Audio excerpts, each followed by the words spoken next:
अभी हाल ही में 2-2.5 करोड़ की पॉपुलेशन वाले ताइवान ने 140 करोड़ वाले इंडिया को मार्केट कैप में पीछे छोड़ दिया है। कोरिया का मार्केट अपने लाइफ टाइम हाई पे ट्रेड कर रहा है। सैमसंग जैसी कंपनियों ने इतना प्रॉफिट कमा लिया है कि वो अपने वर्कर्स को करोड़ों रुपए का बोनस पे आउट कर रही है। इन सब का एक ही कारण है, सेमीकंडक्टर। सेमीकंडक्टर वो चिप्स होती है जो इलेक्ट्रॉनिक डिवाइसेस का ब्रेन होती है, यानी कि इनके बिना ना आपको मोबाइल काम कर सकता है, ना टीवी, ना एआई। तो आपको समझ में आ गया होगा कि एआई का जो टेलविंड चल रहा है, इलेक्ट्रॉनिक डिवाइसेस का जो टेलविंड चल रहा है, उन सब के पीछे की एक स्टोरी है, सेमीकंडक्टर। आज के इस वीडियो में हम लोग बहुत इजी लैंग्वेज में डिस्कस करने वाले हैं top 3 semiconductor stock in India, जो आने वाले टाइम में एक बड़ा टेलविंड ला सकते हैं और मुझे लगता है कि करंट लेवल से मल्टीफोल्ड रिटर्न जनरेट कर सकते हैं। ध्यान रहे, पीएमओ ने ऑलरेडी 76,000 करोड़ रुपीस का इंसेंटिव लॉन्च किया हुआ है सेमीकंडक्टर स्टॉक के लिए। Hi friends, welcome to the stock market Mantra. First stock जिसकी हम लोग बात करने वाले हैं that is CG power. CG power ने 7,600 करोड़ रुपीस का गुजरात में ओसेट प्लांट लगाया है। बेसिकली ये चिप को पैकेज करके उसको टेस्ट करके फाइनल प्रोडक्ट बनाने में हेल्प करने वाला है। अगर आप इसका रेवेन्यू पैटर्न देखेंगे तो हाईएस्ट एवर रेवेन्यू इसने मार्च 2026 में जनरेट किया है। होल्डिंग पैटर्न की बात करेंगे तो एफआईएस और डीआईएस दोनों इसमें कंटिन्यूसली अपने होल्डिंग इंक्रीज कर रहे हैं। मार्जिन की बात करेंगे तो हाईएस्ट एवर मार्जिन के साथ में ये ट्रेड कर रहा है। एंड स्टॉक की टेक्निकल बात करेंगे तो अपने लाइफ टाइम हाई के आसपास में चल रहा है। तो स्टोरी आपको समझ में आ गई होगी। चलिए अब चार्ट पे बात करते हैं। तो सीजी पावर का यहाँ पर मैंने वीकली चार्ट में ओपन कर लिया है एंड यू कैन सी की करंट मार्केट प्राइस है वो 917 है। और अभी लास्ट वीक के अंदर इसने अपने प्रीवियस लाइफ टाइम हाई का ब्रेकआउट किया है। चलिए चार्ट को समझते हैं। चार्ट बहुत इजी है, बहुत सिंपल है, इसमें ज्यादा डिटेल जाने की रिक्वायरमेंट नहीं है। देखिए, ये जो पहले हाइस बने थे वो बने थे सितंबर 2024 में 860 रुपीज के आसपास में। इसके बाद में इसमें प्राइस करेक्शन, टाइम करेक्शन दोनों देखने को मिला। नीचे के लेवल पे एक अच्छा खासा कंसोलिडेशन यहाँ पर हो गया है। सेलर बायर की फाइट हो गई है। सेलर ने बार बार इसको नीचे ले जाने के लिए कोशिश किया, बट बायर ने हर कोशिश में इसको ऊपर ले जाने का ट्राई किया है। अभी जो आप चार्ट पैटर्न देखेंगे ये मुझे और ज्यादा अट्रैक्टिव लग रहा है। रीजन बीइंग कि इसने जो ये 2 सालों का time correction, price correction complete किया, अगर आप इसको ठीक से देखेंगे तो अपने प्रीवियस हाइस के आसपास में आके इसने कंसोलिडेट किया। सेलर ने वापस ट्राई किया, देन बायर्स वापस ऊपर लेकर गए। नीचे के लेवल पर भी सेम काइंड ऑफ पैटर्न बना था। तो बायर सेलर की फाइट होने के बाद में ये जो ब्रेकआउट आया, इस तरीके के ब्रेकआउट लॉन्ग टर्म में बड़े रन अप फोल्ड करते हैं। अब एक बार डेली बेसिस पे चार्ट फ्रेम को समझने की कोशिश करते हैं। डेली बेसिस पर भी यू कैन से कि ये जो हमने ट्रेंड लाइन ड्रॉ की थी, ये वाली जो ब्लू कलर की, या ये प्रीवियस हाई की ट्रेंड लाइन है। और यहाँ कहीं पे देखिए एक अच्छी खासी फाइट हुई है बायर एंड सेलर के बीच में। सेलर ने इसको बार बार नीचे ले जाने के लिए कोशिश किया, बट बायर ने पूरी इंगल्फिंग कैंडल के साथ में यहाँ पर ब्रेकआउट दिया। इसके बाद में ये ब्रेकआउट है जो अभी रिटेस्ट हो रहा है। यहाँ कहीं पे जाके मुझे लगता है रिटेस्ट होके एंड इसमें एक वापस अपसाइड आपको देखने को मिल सकती है। तो नई अपॉर्चुनिटी कहाँ पर है? देखिए, जिन लोगों ने ऑलरेडी ले रखा उनको तो डेफिनेटली होल्ड करना चाहिए with the SL of previous highs, मतलब 860 870 की रेंज के आसपास अपना स्टॉप लॉस रख सकते हैं। और नई एंट्री के लिए मुझे लगता है कि एक बार ये जो प्रीवियस हाइस है जो इसने लास्ट वीक के अंदर बनाए हैं 940 950 की रेंज में, वो एक बार जैसे ही ब्रेक होते हैं मुझे लगता है कि इसमें एक बड़ा रनअप और बहुत फास्ट रनअप देखने को मिलेगा। ये आपको हो सकता है कि बाद में एंट्री का मौका नहीं दे, तो एक बार इसको आप वॉच लिस्ट में ऐड कर सकते हैं। यहाँ से जो रनअप आएगा मुझे लगता है कि बहुत फास्ट रनअप आने वाला है। रीजन बीइंग कि ये सारे लेवल्स पे रिटेस्ट कर चुका है, फंडामेंटली बहुत स्ट्रांग है, गाइडेंस बहुत स्ट्रांग नजर आ रही है। एंड जो टेक्निकल पैटर्न्स है वो भी कंटिन्यूसली अप ट्रेंड के अंदर जा रहे हैं। सेकेंड स्टॉक जिसकी हम लोग बात करने वाले हैं दैट इज मॉसिव टेक्नोलॉजी। मैं पहले बता देता हूँ आपको कि ये हाई रिस्क हाई रिवार्ड वाला स्टॉक है सेमीकंडक्टर फील्ड के अंदर। बेसिकली ये चिप डिजाइन सॉल्यूशन प्रोवाइड करता है। एंड जो चार्ट देखेंगे वो टेक्निकली बहुत स्ट्रांग नजर आ रहा है। मैं चार्ट को आपको इजीली समझाता हूँ। एक बार देखिए, ये हाईज बनाने के बाद में कंटिन्यूसली एक डाउन ट्रेंड में आया। उसके बाद में ये देखिए, ये जो फर्स्ट बड़ा रेजिस्टेंस था, मैं आपको हमेशा बताता हूँ कि जब भी पुलबैक्स आते हैं स्टॉक के अंदर, और अगर वो पुलबैक्स बड़े रेजिस्टेंस जोन के ऊपर जाकर टिक जाते हैं, तो वहां से वो जो डाउन ट्रेंड है उसका वो खत्म हो जाता है, वो नई रैली की स्टार्ट हो जाता है। तो इसका जो फर्स्ट पुलबैक आया था ना वो यहाँ यहाँ कहीं से आया था, ये देखिए। और बार बार जिस लेवल से रेजिस्टेंस लेके नीचे गिर रहा था वो लेवल था 210 215 रुपीज के आसपास में, और प्रीवियस ट्रेडिंग डे के दिन इसने 5-6% का एक ग्रो किया, जब मार्केट 350 पॉइंट के आसपास में डाउन था, और उसके ऊपर जाकर इसने क्लोज किया। एक बार डेली चार्ट पे अच्छे से समझते हैं, आपको समझ में आएगा इसका चार्ट। ये देखिए,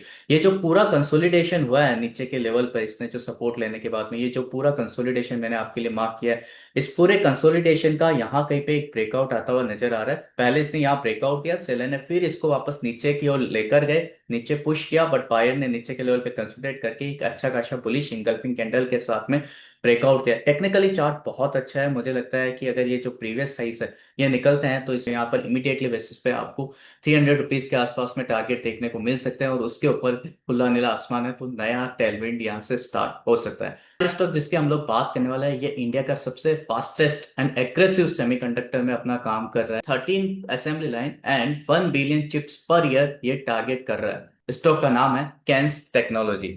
अब सबसे इंपॉर्टेंट पॉइंट ये है कि इस स्टॉक के ऊपर हम डिस्कस करें कि इसके अंदर ये जो बड़ी गिरावट आपको देखने को मिल रही है, ये क्यों आई थी।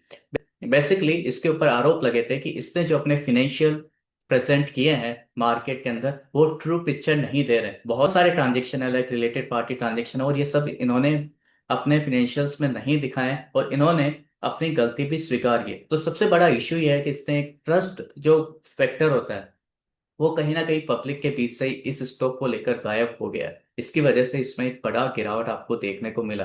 तो आप अगर इस स्टॉक में कोई भी अपना डिसीजन लेते हैं तो अपने फाइनेंशियल एडवाइजर से डिस्कस करके ही लीजिए, not only for this stock, बाकी सारे स्टॉक्स भी, क्योंकि स्पेसिफिकली मुझे इस स्टॉक के बारे में बताना जरूरी था, रीजन बीइंग कि इसमें पास्ट में ट्रस्ट इश्यूज आए हैं। ये आपके माइंड में हमेशा रहना चाहिए। चलिए अब चार्ट पे समझने की कोशिश करते हैं।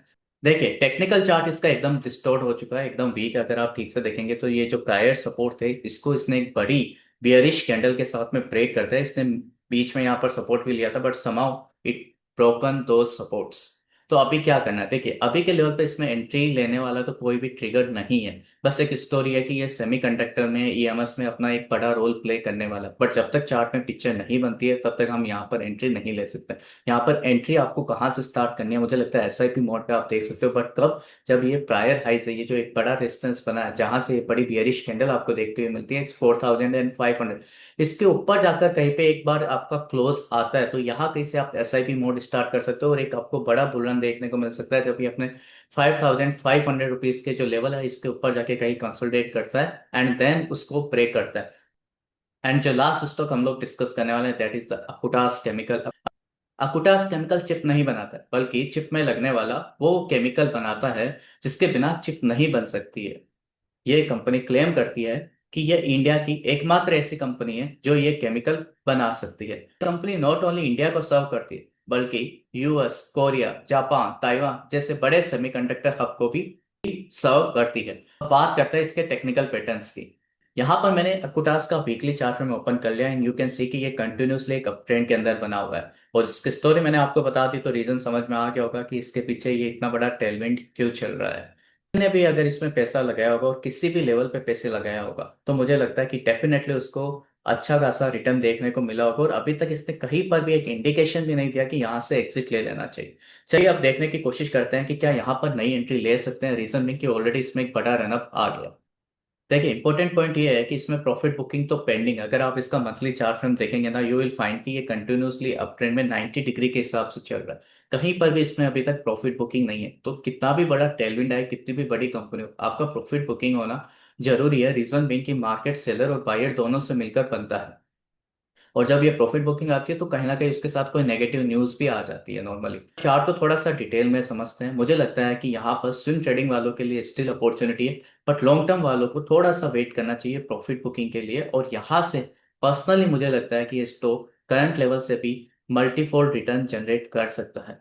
तो स्टॉक का मैंने यहाँ पर डेली बेसिस पे चार्ट फ्रेम ओपन कर लिया। यू कैन सी कि जो इसमें नया रनअप स्टार्ट होता है वो यहाँ कहीं पे एक कंसोलिडेशन किया, उसके बाद में इसमें एक नया रनअप स्टार्ट हुआ, यहाँ पर सेलर फर्स्ट टाइम यहाँ पर एग्रेसिव है, एक इसमें अच्छी खासी प्रॉफिट बुकिंग देखने को मिली थी, एंड देन इसका जब ब्रेकआउट आया, इस पर्टिकुलर लेवल का ब्रेकआउट है, इस लेवल को रिटेस्ट किया, ऊपर गया, ऊपर जाके वापस कंसोलिडेशन किया, एंड प्रीवियस ट्रेडिंग के डे के दिन, जिस दिन मार्केट 300-400 पॉइंट गिरा था, एमएससीआई की रीबैलेंसिंग भी हम लोग बोल रहे हैं कि हुई थी, उस दिन इसमें एक बड़ा शार्प रन अप आपको देखने को मिला और 4% 5% के आसपास में जाके क्लोज किया। तो बेसिकली अगर आप स्विंग ट्रेडिंग के नजरिए से अगर इसको देख रहे हो तो यू कैन सी कि यहाँ पर एक अच्छा खासा कंसोलिडेशन हो गया, हर लेवल पे जो ब्रेकआउट्स हैं वो रिटेस्ट हुए हैं, कंसोलिडेशन हुआ, और उसके बाद में इसमें रन अप देखने को मिल रहा है। तो स्विंग ट्रेडिंग वालों के लिए डेफिनेटली एक अच्छी अपॉर्चुनिटी है, बट लॉन्ग टर्म इन्वेस्टर है उनको मुझे लगता है कि थोड़ा सा इसमें वेट करना चाहिए, क्योंकि बहुत बड़ा इसमें रनअप आ गया है। 550 रुपीज, 600 रुपीज के आसपास पे ये रनअप स्टार्ट हुआ था, और करंट मार्केट प्राइस है वो 332 है, यानी कि 5-6 गुना ऑलरेडी ये स्टॉक हो चुका है।